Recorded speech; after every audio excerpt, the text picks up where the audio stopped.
तो बच्चों फटाफट कुछ क्वेश्चन सॉल्व करते हैं बेस्ड ऑन डबल डेरिवेटिव। मैंने आपको क्या बताया था, डबल डेरिवेटिव को शेप ऑफ ग्राफ बताता है। तीन कंडीशंस हैं, आपका डबल डेरिवेटिव पॉजिटिव है तो हैप्पी ग्राफ होगा, डबल डेरिवेटिव नेगेटिव है तो सैड ग्राफ होगा, और डबल डेरिवेटिव जीरो है तो स्ट्रेट लाइन ग्राफ बनना चाहिए। तो फटाफट यहाँ पे कुछ क्वेश्चन ट्राई करते हैं और बताओ आप करेक्टली ऑप्शन आइडेंटिफाई करते हो कि नहीं। तो यहाँ पे मुझे गिवन है कि choose the correct option for the graph shown. आपके पास ग्राफ गिवन है, उसके चार ऑप्शन है, कौन सा ऑप्शन करेक्ट होगा। पहला बोल रहा है स्लोप ऑलवेज इंक्रीजेस, दूसरा बोल रहा है ऑलवेज डिक्रीजेस, तीसरा बोल रहा है फर्स्ट इंक्रीज देन डिक्रीज, और चौथा बोल रहा है फर्स्ट डिक्रीज देन इंक्रीज। तो बताओ यहाँ पे क्या हो रहा है स्लोप के साथ।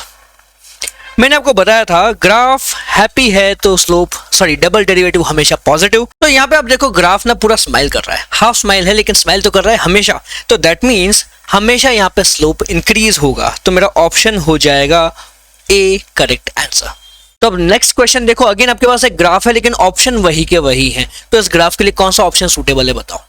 अगेन यहाँ पे आप देखोगे तो आपका ग्राफ कैसा दिख रहा है, हैप्पी या सैड।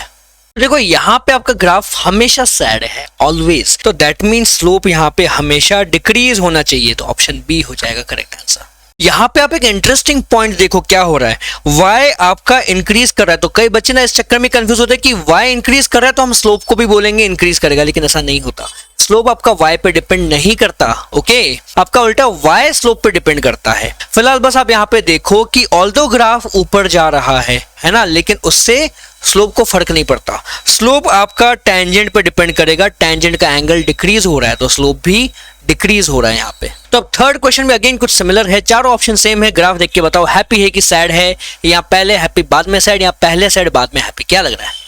तो ये ग्राफ इज ऑलवेज हैप्पी, तो इसलिए यहाँ पे ऑब्वियसली ऑप्शन ए को आप टिक कर लोगे, वही करेक्ट आंसर है। अब देखो सिमिलरली यहाँ पे भी क्या हो रहा है, आपका ग्राफ ना हमेशा नीचे जा रहा है, graph is decreasing, value of y is decreasing, लेकिन स्लोप अगेन y पे डिपेंड नहीं करता। यहाँ पे y भले नीचे जा रहा हो लेकिन स्लोप आपका इंक्रीज कर रहा है। अब ये ग्राफ बताओ हैप्पी है सैड है, पहले हैप्पी बाद में सैड, या पहले सैड बाद में हैप्पी। इजी है बहुत, है ना। ये सैड ग्राफ है तो यहाँ पे ऑप्शन बी मार्क कर दोगे। अब ये बढ़िया क्वेश्चन है, यहाँ पे ग्राफ ना आपका थोड़ा कंफ्यूज करेगा आपको। तो अब बताओ कौन सा ऑप्शन यहाँ पे हो रहा है करेक्ट। तो इसको तो सॉल्व करना भी बहुत आसान है। आप पहला सेक्शन ग्राफ का ऑब्जर्व करो, वो सैड ग्राफ बन रहा है, जबकि दूसरा सेक्शन ग्राफ का हैप्पी बन रहा है। पहले सैड बाद में हैप्पी, तो पहले स्लोप डिक्रीज करेगा बाद में इंक्रीज करेगा, इसलिए ऑप्शन डी यहाँ पे करेक्ट आंसर है। अब ये बताओ, ये तो आसान है यार, है ना, कौन सा ऑप्शन करेक्ट होगा। तो यहाँ पे आपका ग्राफ पहले हैप्पी है और बाद में सैड है, तो स्लोप पहले इंक्रीज करेगा बाद में डिक्रीज करेगा। यहाँ पे आप एक चीज ऑब्जर्व करो, आपका ग्राफ हमेशा ऊपर जा रहा है ना, लेकिन स्लोप पहले इंक्रीज हो रहा है बाद में डिक्रीज हो रहा है। तो y के इंक्रीज या डिक्रीज होने से स्लोप को फर्क नहीं पड़ता, ओके y हो सकता है हमेशा इंक्रीज हो लेकिन तब भी आपका स्लोप डिक्रीज कर रहा है। Be careful with this concept. अब ये बताओ क्या होगा, बहुत आसान है, बच्चे ने फटाफट आंसर कर दिया होगा इस केस में। तो यस, अगर आप इस ग्राफ का शेप ऑब्जर्व करो तो आपका ग्राफ हमेशा रो रहा है ना, कुछ ज्यादा ही रो रहा है। तो ये तो बहुत आसान हो गया, स्लोप इज ऑलवेज डिक्रीजिंग। अब इस क्वेश्चन को ऑब्जर्व करते हैं, यहाँ पे क्या हो रहा है आप बताओ।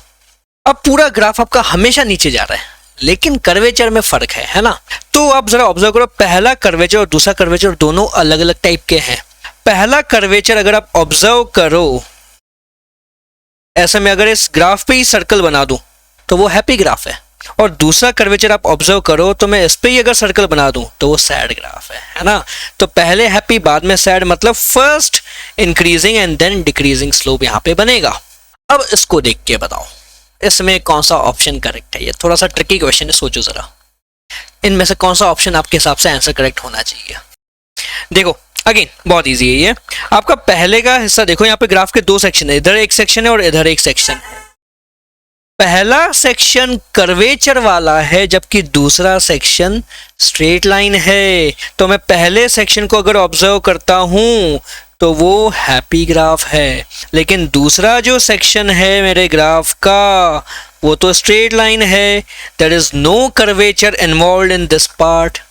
तो यहाँ पे हैप्पी है मतलब स्लोप इंक्रीज कर रहा है, लेकिन यहाँ पे स्ट्रेट लाइन है तो स्लोप कांस्टेंट है। तो दैट मीन्स यहाँ पे कोई भी ऑप्शन करेक्ट नहीं है। मैं लिखूंगा नन ऑफ दीज, ओके। बच्चों आपके लिए बहुत ही इंपॉर्टेंट अनाउंसमेंट है, हमने एक डाउट सपोर्ट प्रोग्राम शुरू किया है।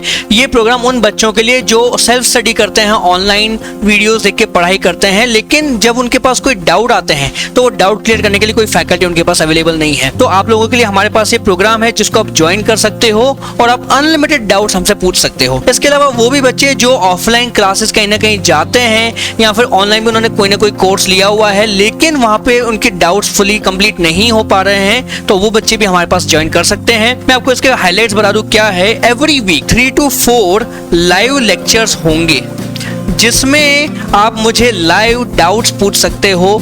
डाउट पूछने की कोई लिमिट नहीं है, जितने भी डाउट्स हैं आप पूछ सकते हो, मैं उन सबको क्लियर करूंगा। इसके अलावा टेलीग्राम या व्हाट्सएप पे भी आप मुझे डाउट्स सेंड कर सकते हो। मैं जैसे ही टाइम मिलेगा उन क्वेश्चंस का, उन डाउट्स का मैं व्हाट्सएप पे भी रिप्लाई करूंगा और अगर पॉसिबल हुआ तो मैं उनका वीडियो सोल्यूशन भी आपके लिए अपलोड कर दिया करूंगा। और ऐसा नहीं है कि हम सिर्फ व्हाट्सएप पे रिप्लाई करें तो कहानी कहाँ पे खत्म हो जाती है। आपको अगर फिर भी डाउट क्लियर नहीं होता और हमको लगा कि भाई हाँ ये डाउट को कुछ और तरीके से समझाना पड़ेगा, तो हम अगेन एक्स्ट्रा लाइव लेक्चर्स और लगा सकते हैं जहाँ पे आपके वो डिफिकल्ट क्वेश्चंस डिस्कस होंगे।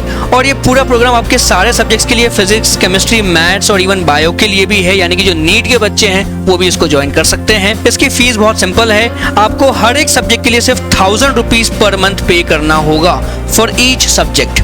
और ये जो मैं आपको प्रोग्राम बता रहा हूँ ये हर एक सब्जेक्ट का इंडिविजुअल प्रोग्राम है। आपको जरूरी नहीं कि आपको सारे सब्जेक्ट ज्वाइन करने हैं, आप चाहो तो एक सिंगल सब्जेक्ट ज्वाइन कर सकते हो, चाहो तो सारे सब्जेक्ट्स के लिए डाउट सपोर्ट ले सकते हो। और जो बच्चे जेईई 2024 की तैयारी कर रहे हैं या नीट 2024 की तैयारी कर रहे हैं, अगर वो भी इस प्रोग्राम को ज्वाइन करना चाहते हैं और अगर वो लमसम में पेमेंट करते हैं, मतलब पूरे 2 साल का डाउट पैकेज एक साथ लेते हैं, तो उनके लिए स्पेशल डिस्काउंट्स भी अवेलेबल है।